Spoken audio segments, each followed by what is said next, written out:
没有空调的出租房，我是怎么度过一整个夏天的？99年的我来深圳2年了，这个房子是我刚来深圳的时候租的，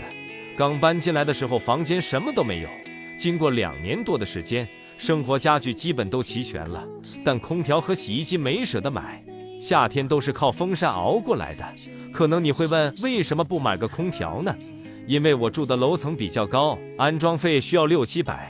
二手空调也要1300，所以就没有舍得买。这几天深圳天气开始热起来了，晚上热得翻来覆去睡不着，半夜还会被热醒，早上起来身上也是黏糊糊的。在想是买个空调还是换房子，